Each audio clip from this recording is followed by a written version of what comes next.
Before we jump into the video, just want to let you guys know that I stream 4 times a week at twitch.tv/demonjoefrance. First link in the description if you guys are interested. Enjoy this clip and then enjoy the video. We got a chance. Hello. Eat ass. Yeah, boy. Yo, chat, we totally not gonna talk about that, bro. It's a little crazy to think that we're only 6 days away from an entirely new season here in Destiny 2, and ladies and gentlemen, today we're making a video on some weapons that you might want to get your hands on before Season 14 arrives. Now keep in mind, today's video is only going to be featuring weapons that will be directly changed in Season 14. For example, having an entire archetype buffed, having a key perk buffed, or an entire weapon category seeing a major buff. If you guys want to see a more generalized list of some really good weapons that came in Season of the Chosen to get, you guys can check out that video. Link will be in the description and a card on the screen. But guys, today we're going to be covering about 7 legendaries and 4 exotic weapons to keep your eyes on, because a lot of these might be low-key meta whenever the new season rolls around. If you guys do enjoy my content at any point in the video, make sure to subscribe to the channel because I make Destiny content like this all the time. And without further ado, let's go ahead and get into the list. So we absolutely cannot make a list about weapons to get before Season 14 without mentioning linear fusion. So let's go ahead and make things short and sweet and talk about the top tier picks. Now, as far as linear fusions go, what Bungie said not too long ago is that they haven't been getting that much use, so they plan to change that. In Season 14, Bungie's going to be giving these weapons a 15% precision damage buff, as well as a 20% increase to the reserve ammo. And if I did have to guess, we'll probably be seeing some artifact mods for linear fusions, making them usable in things like Grandmaster content. Seeing as we're going to be getting 3 new Grandmaster weapons and regular Nightfall weapons, you might want to be running GMs quite consistently next season. So let's go ahead and get prepared and get ourselves a really good linear fusion, starting off with the Threaded Needle. Now, the Threaded Needle is a linear fusion that does void damage, and it comes from the Battlegrounds or the Umbral Engrams. It has some pretty nice perks on it too. As far as the mag goes, you could go with Enhanced Battery for extra magazine. You can go with auto-loading holster so that you can stow the weapon, have it reload itself, and then pull it back out. And then you could also go with Vorpal to get yourself some extra damage on some of those boss-type enemies. Now, a lot of people in the community have been talking about how nasty of a combo this could be with the Arbalest linear fusion, which is an exotic from the Monument to Lost Lights kiosk in the tower. Now, the Arbalest is a special linear fusion rifle, and it's also going to be seeing these buffs that Bungie talked about earlier. This is going to be applying to both legendary and exotic linear fusions. So imagine this, your mod loadout features, let's say, anti-barrier linear fusion rifle. You also have linear fusion finder, linear fusion scavenger, so that those perks are applying to both your special and your heavy weapon at the same time. You're using Threaded Needle, you go ahead and empty your mag, stow it away, pull out Arbalest, empty that mag, and then stow that away, and then you have Threaded Needle ammo once again. This is going to be absolutely fantastic for boss damage, whether it be in raids, whether it be in GMs, or anything like that. This seems to be a very nasty combo. Now, of course, if you're not wanting to completely dedicate yourself to the linear fusion lifestyle and you only want one good linear fusion, then you can go the Sleeper Simulant route. Again, this is going to be coming from the Lost Lights Monument kiosk in the tower, and this weapon right here has definitely had a long history in the Destiny franchise of being off meta, being on meta, off meta, on meta. Especially in Destiny 1, it saw quite a bit of use, and early on in D2's life cycle, it saw quite a bit of use as well in the meta. And of course, if you get the catalyst for this weapon, which will drop in the Nightfall playlist, you can actually decrease the charge time, giving yourself even more DPS over time with this weapon. Sleeper Simulant, back in Destiny 1 especially, found itself used a lot during the Atheon fight. And of course, we do have Vault of Glass coming up in Season 14, we might also find ourselves a resurgence in the Sleeper Simulant meta. So if I did have to recommend some linear fusions, I would get the Threaded Needle as your legendary, the Arbalest to combo with that, and I would also get Sleeper Simulant as well, and make sure you go ahead and get the Catalyst and get it charged up, because these weapons could very well be extremely meta, especially if we do see ourselves with some linear fusion artifact mods. Now, moving on over from the linear fusion side of things, let's talk about 3 weapons that'll be seeing some major positives from a subsistence perk buff coming in Season 14.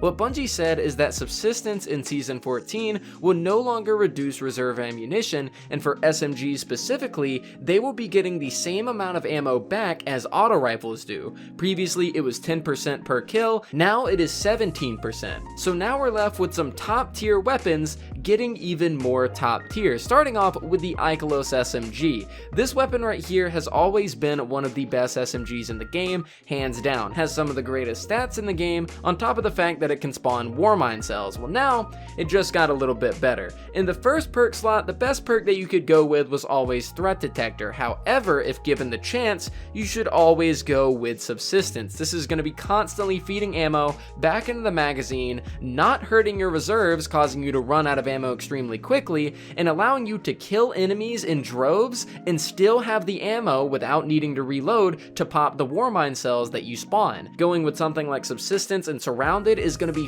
fantastic to make this SMG even better, and you can get it from the World Loot Pool. Now, moving on from there, we have the extraordinary Rendition, yet another SMG that is touted as one of the best. Rendition being in the kinetic slot, while IKELOS is the king of the energy slot. With Rendition, if Overflow, Surplus, or Outlaw isn't your thing, you could always go with Subsistence and then something like Rampage or One for All. Personally, Subsistence for me is probably going to be the role that I want to get. Again, if you're not going to be putting a damper on my reserves, I absolutely would love to get the bonuses of practically never taking my finger off the trigger because I'm just constantly slaying everything. Subsistence is basically Overflow but without needing to find ammo, as you can just naturally kill enemies and keep your magazine full. Now, moving on over from the SMGs, I want to talk about a specific hand cannon that some of you guys may have heard of called the Igneous Hammer. Now, the Igneous Hammer is going to be seeing some very nice change in gunplay when you get Subsistence on it. Subsistence was already a good perk,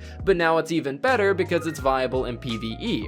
What Subsistence does for you in PvP is basically allows you to go on absolute tears of 2-shot headshots if you're at least in quick play in the Crucible. Now, Subsistence isn't going to be a top tier option for things like Trials of Osiris. You're probably better off with something like Rapid Hit or Quick Draw, but whenever you're just playing casual PvP, Subsistence is fantastic. You get your first kill, you proc Rampage, and you get ammo back in the magazine. This is really good because Igneous Hammer already has a pretty low mag. Being able to 2-tap people back to back to back to back to back without needing to worry about reloading is pretty crazy, and you could probably get some really awesome plays in PvP with this. And of course, with this reserve change, this perk will also see some really good use in PvE. Let's say you have Adept Igneous Hammer, you could slap Adept Big Ones on there from the GMs and have yourself a really nice weapon for PvE because you're not going to need to reload that much and you can keep up a constant output of damage. Very excited about Subsistence on Igneous, and I really want to farm it very soon.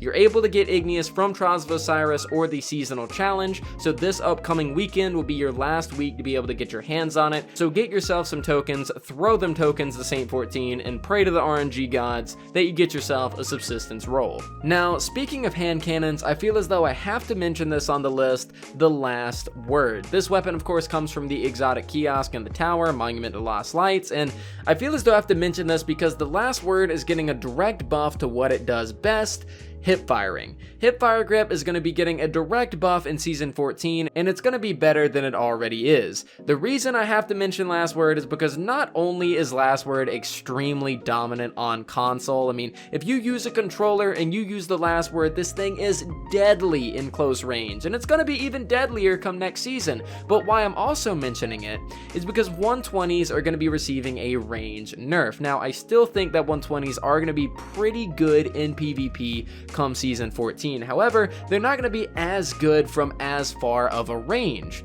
which means the Last Word just crept up a little bit and got a little bit more useful. So with this hipfire buff coming, with 120s getting nerfed, as well as Last Word already being as good as it is on controller, I 100% have to mention this because this weapon right here is going to be seeing even more use in PvP come Season 14, so go ahead and make sure that you got your hands on one. Now, this next weapon I haven't really seen all that much talk about in terms of needing it for prepping for Season 14. However, I feel as though it's gonna be damn near a necessity if you are a really dominant PvE player, and that is the Truthteller grenade launcher. This comes from the World Loot Pool, and this weapon right here is gonna be very good specifically for day 1 Vault of Glass. For all of my raiders out there that are gonna be playing Vault of Glass, getting a Truthteller could be the difference between you getting past encounters and not getting past encounters. The reason this grenade launcher is so good is because of blinding nades.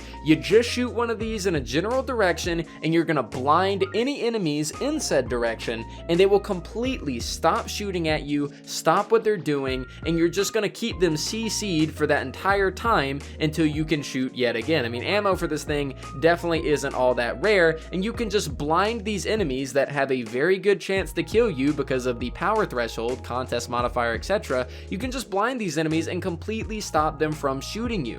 So using Truthteller with blinding nades, auto-loading holster, and quick draw, you're going to be seeing a lot of use out of this thing if you bring it with you into the raid. If you have enemies that can damn near one-shot you, stop shooting you, then you should take that option, and Truthteller is going to help you out with that. I'll definitely be taking this into the vault whenever day 1 VOG comes around, and honestly, I suggest that you do too if you do plan on running this raid. Now, moving on over from the Truthteller, we have, drumroll please, the Bastion. Now the Bastion comes from the exotic kiosk in the tower, and there's 2 main reasons why you want to get it, both PvP and PvE. For PvP, fusion rifles in general will be seeing a range buff, and Bastion will be affected by this. Although it is seeing a slight nerf to its spread, still it is getting some better range, meaning that you'll be able to shoot people from farther away and get higher damage numbers. Second, this is for PvE, it will intrinsically stagger unstoppable champions. Who knows, maybe Bastion will become a staple of Grandmasters or any of that content come next season.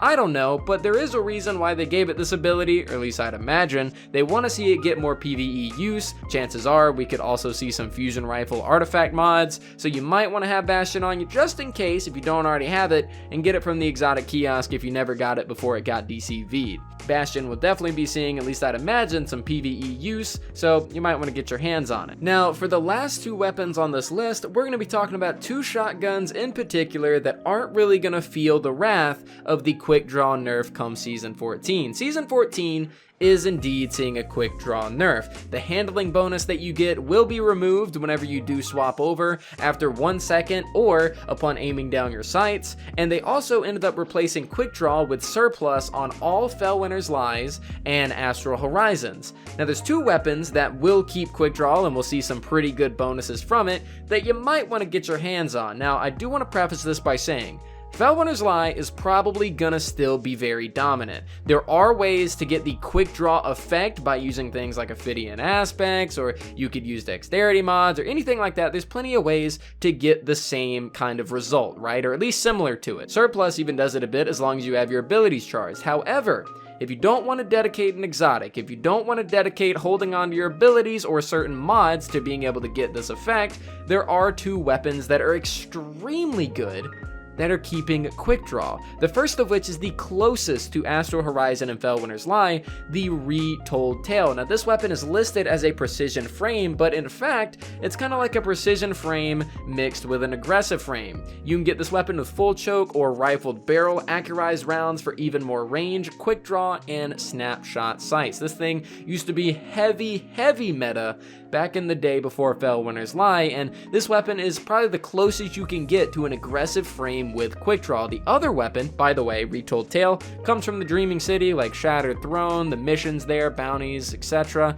The other weapon is actually the 7 Seraph CQC. Now this weapon pretty much comes with the exact same role: rifled barrel, full choke, accurized rounds, quick draw, and snapshot. And this weapon right here already sees a ton of use. It's already seen a ton of use going back to Season of Arrivals before, the Fellwinters was given to everybody. So both of these weapons right here, if you want to use quick draw and you don't want to have to dedicate some exotics, some mods, or whatever, and you're still like me, right, and you're kind of garbage at the game and you need to hot swap to a shoddy, these weapons right here might be worth farming and might be worth getting god rolls of. But guys, that is it for this video. Those are all of the weapons, at least in my opinion, that I personally am going after and that I suggest that you guys go after before Season 14 drops, because we might be seeing some of these weapons in the meta, and it's always safe to go ahead and prep. Season 14 is looking like an absolute banger of a season. I hope I'm right, and I can't wait to hop in there with a loaded up arsenal to absolutely slay some Vex booty hole. But guys, thank you guys so much for watching. I really do appreciate it. Make sure to leave a like on the video if you did like it, dislike if you did not, subscribe if you're new around here, and I'll see you guys next time.